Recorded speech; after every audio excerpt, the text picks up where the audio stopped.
I asked for a paternity test, and her reaction was pure rage.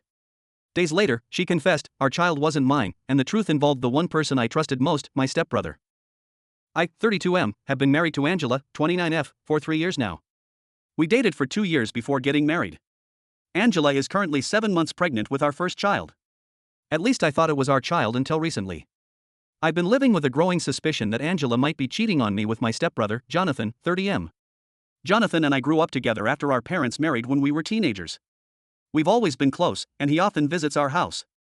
I started noticing some strange behavior about 4 months ago.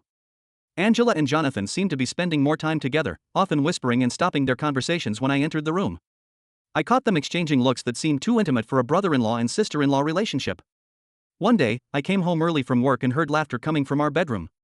When I walked in, I found Angela and Jonathan sitting on the bed, looking nervous.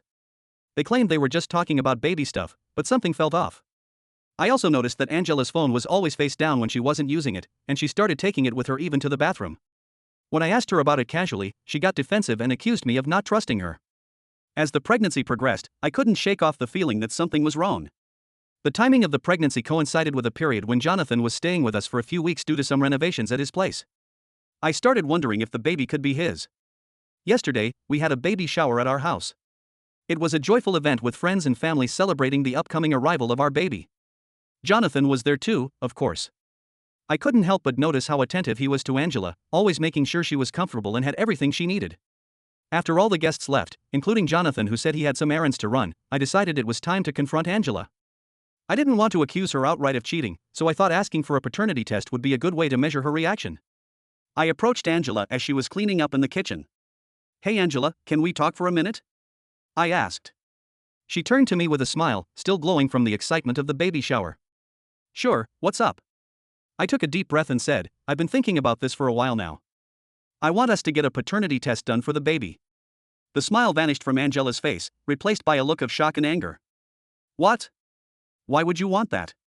I tried to keep my voice calm. I just think it's a good idea, for medical reasons and stuff. Angela's face turned red. Medical reasons? Are you serious? You think I cheated on you, don't you? I didn't want to reveal my suspicions about her and Jonathan, so I stuck to my story. No, it's not that. I just want to be sure. It's a simple test, Angela. If I'm the father, as you say I am, then what's the problem? The problem is that you don't trust me, Angela shouted. I can't believe you're asking me this. After everything we've been through, after all the love and support I've given you, you have the audacity to question if this is your child? I tried to reason with her. Angela, please calm down. It's not healthy for the baby for you to get so upset. I'm not accusing you of anything. I just want to do the test. No, Angela said firmly. I absolutely refuse to get a paternity test. This is your child, and I can't believe you would even suggest otherwise. How dare you? She stormed out of the kitchen, leaving me standing there, feeling more suspicious than ever. Her reaction only confirmed my fears that something was indeed wrong. I spent a sleepless night thinking about what to do next. The next morning, I decided to reach out to Angela's parents. They had always been kind to me, and I hoped they might be able to talk some sense into Angela. I called Angela's mom, Linda, and asked if I could meet with her and Angela's dad, Robert. They agreed, and I went over to their house while Angela was at her prenatal yoga class.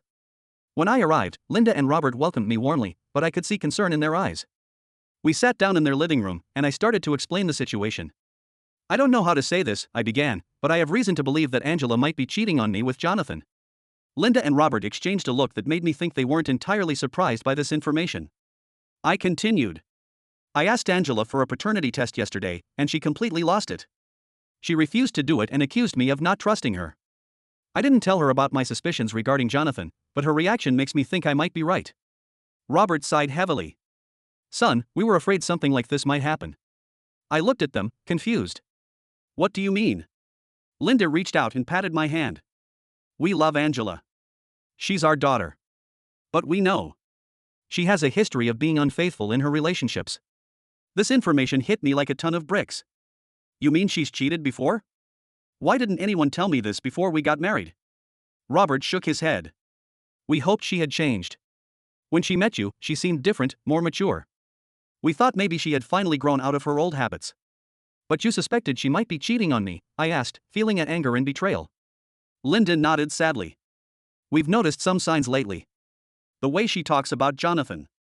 The secretive phone calls. We were hoping we were wrong. I sat there, trying to process this new information. So what should I do? She refuses to take the paternity test. Robert leaned forward. We're with you on this, son. You have the right to know if that child is yours. We'll talk to Angela, try to make her see reason. Linda added, and if she still refuses, well, there are other ways to get a paternity test done after the baby is born. We'll support you through this, whatever happens. I felt a wave of relief knowing I had their support. Thank you. I really appreciate your honesty and your help. As I left their house, I felt a mix of emotions. On one hand, I was grateful for the support of Angela's parents. On the other hand, I was devastated to learn about Angela's history of infidelity. It made me question everything about our relationship. When I got home, Angela was already there. She was sitting on the couch, her eyes red from crying. As soon as I walked in, she started talking. I can't believe you went to my parents behind my back, she said, her voice trembling with anger and hurt. I sat down across from her. Angela, we need to talk about this. Your parents told me about your past, your history with infidelity. Angela's face crumpled. That was in the past. I've changed. I love you. If you love me, I said, trying to keep my voice steady. Then why won't you agree to the paternity test? If I'm the father, as you claim, then the test will prove it. Because it's insulting, Angela cried. It shows you don't trust me and involving my parents. How could you? I'm not accusing you of anything, I said. And now, with you refusing the paternity test, what am I supposed to think? Angela burst into tears. I can't believe this is happening. I thought we were happy. I thought you loved me. I do love you, Angela. That's why this is so hard, but I need to know the truth. Angela just shook her head, continuing to cry. She didn't give me a straight answer, which only fueled my suspicions. I'm going to stay at a hotel for a few days, I said, standing up. I need some time to think. Please, Angela, for the sake of our marriage and this child, agree to the paternity test. As I packed a bag, Angela watched me from the doorway, tears streaming down her face. Please don't go, she begged. But I knew I needed space to clear my head and figure out what to do next. I left the house, feeling like my whole world was crumbling around me. Over the next few days, I stayed at a nearby hotel, trying to make sense of everything. I received several calls and messages from Angela, alternating between apologies and angry accusations. I also got a call from Jonathan, asking what was going on. I didn't tell him about my suspicions, just said that Angela and I were going through some issues. Update: the week following my departure from our shared home was one of the most challenging periods of my life. Each day felt like an eternity as I grappled with the possibility that the life I had built with Angela might have been built on lies. The quiet of my hotel room offered little comfort, serving instead as an echo chamber for my doubts and fears. On the 7th day of my imposed exile, my phone rang. Angela's name flashed on the screen, and I felt a familiar mix of hope and dread as I answered. Hello? I said, trying to keep my voice neutral. I can't do this anymore.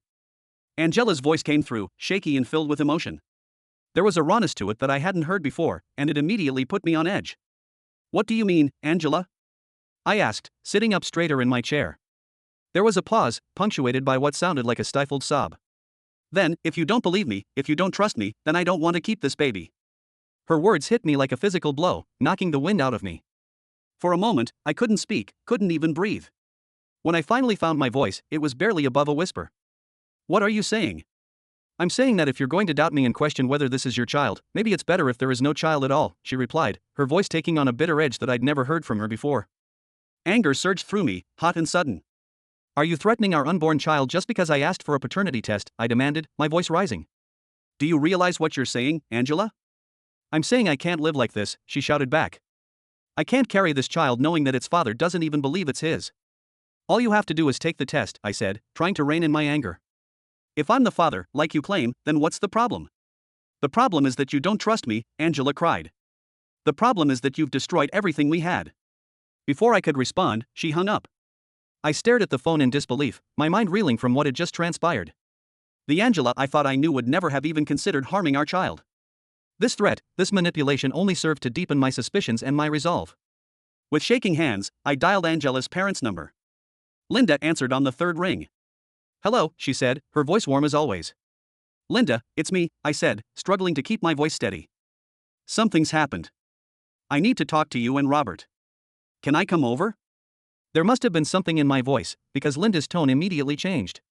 Of course, dear, come right over. 30 minutes later, I was sitting in Robert and Linda's living room, recounting my conversation with Angela. As I spoke, I watched their faces shift from concern to shock to outright dismay.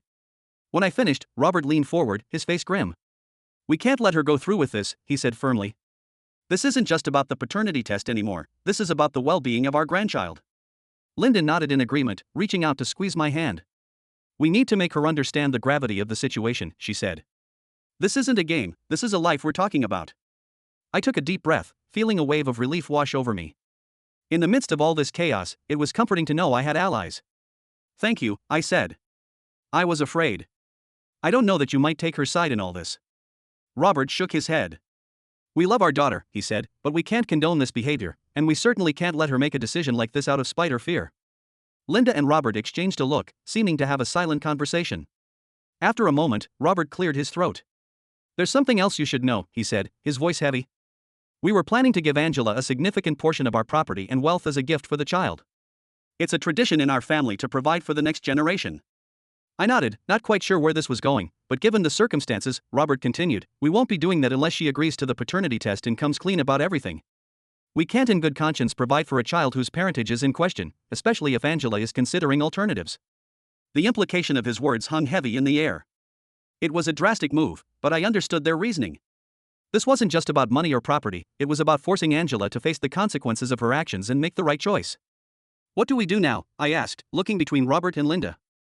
"We confront her," Linda said firmly, "together. She needs to understand that her actions don't just affect her, or even just you and her. They affect all of us, and most importantly, they affect an innocent child." We decided to call Angela and ask her to come over. She arrived about an hour later, her eyes red and puffy, her hand protectively cradling her swollen belly. When she saw me sitting with her parents, she froze in the doorway. "What's going on?" she asked, her voice small and uncertain. "Sit down, Angela," Robert said, his voice gentle but firm. "We need to talk." Angela moved to the couch, perching on the edge as if ready to flee at any moment. Linda took a deep breath and began to speak. "Angela, honey, we know about the call you made to your husband," she said. "We know what you said about the baby." Angela's face crumpled, fresh tears spilling down her cheeks. "You don't understand," she sobbed. "None of you understand what this is like." "Then help us understand," I said, trying to keep my voice calm despite the turmoil inside me. "Help us understand why you threaten our child rather than take a simple test." "It's not simple," Angela cried. "It's not just a test. It's you not trusting me, not believing in me. It's you thinking I could betray you like that." Robert leaned forward, his face serious. "Angela, we've always taught you that actions have consequences," he said. "Your refusal to take this test, your threats against the child, these actions have consequences too." Angela looked at her father, confusion mixing with the pain on her face. "What do you mean?" Linda took over, her voice gentle but firm. "We were planning to give you a significant gift when the baby was born," she explained. "A portion of our property and wealth to help you start your new family on the right foot. But given what's happened, we can't do that unless you agree to the paternity test and tell the whole truth about what's been going on." The color drained from Angela's face. She looked from her mother to her father, then to me, her eyes wide with disbelief. "You're blackmailing me," she whispered. "We're trying to protect our grandchild," Robert corrected. "And we're trying to get you to do the right thing, Angela. Because right now, your behavior is not just hurting your husband. It's hurting your child. And it's hurting this family." Angela's breathing quickened, her chest rising and falling rapidly as she looked around the room like a cornered animal. I could almost see the thoughts racing behind her eyes, the calculations and considerations. And then, something seemed to break inside her. Her shoulders slumped, and a lone, keening wail escaped her lips. She buried her face in her hands, her body shaking with sobs. We all sat in stunned silence, watching as Angela fell apart before our eyes. After what felt like an eternity, she raised her head. Her face was a mess of tears and smeared makeup, but her eyes held a resignation that sent a chill down my spine. "The baby," she said, her voice barely above a whisper. "It's not yours." Despite my suspicions, despite all the signs and clues, hearing the truth from Angela's lips felt like a physical blow. I couldn't speak, couldn't move. I just stared at her, feeling as if the ground had disappeared from beneath my feet. "I'm so sorry," Angela continued, her words coming out in a rush now. "I've been having an affair with Jonathan. It started before I even knew I was pregnant. I hoped the baby was yours, but deep down, I knew. I knew it probably wasn't." The room fell into a heavy silence.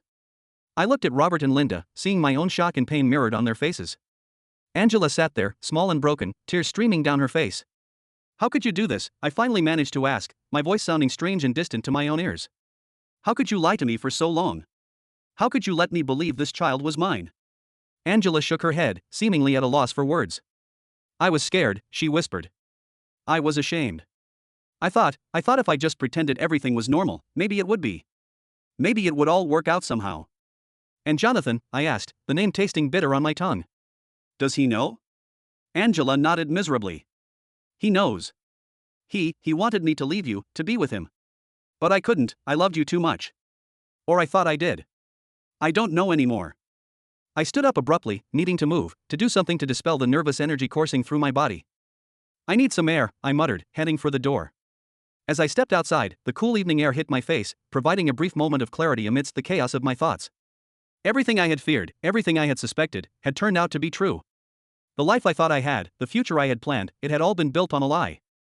I don't know how long I stood out there, staring at nothing, before I felt a hand on my shoulder. It was Robert. I'm so sorry, son, he said, his voice heavy with emotion. We never wanted this for you. We never thought Angela would. He trailed off, seemingly at a loss for words. I turned to face him, seeing the pain and disappointment etched into the lines of his face. What happens now? I asked, feeling lost and adrift. Robert squeezed my shoulder. That's up to you, he said.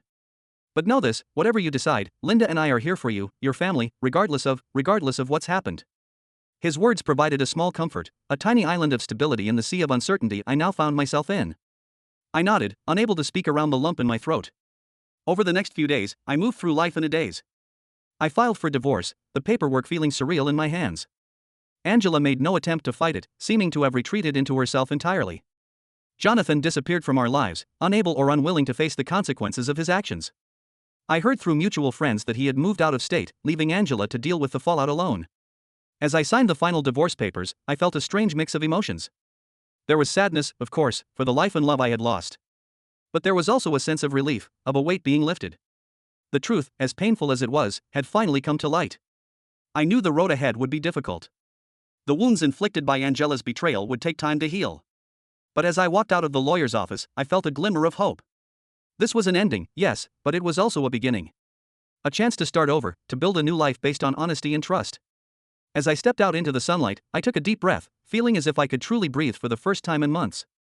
The future was uncertain, but it was mine to shape. And for now, that was enough.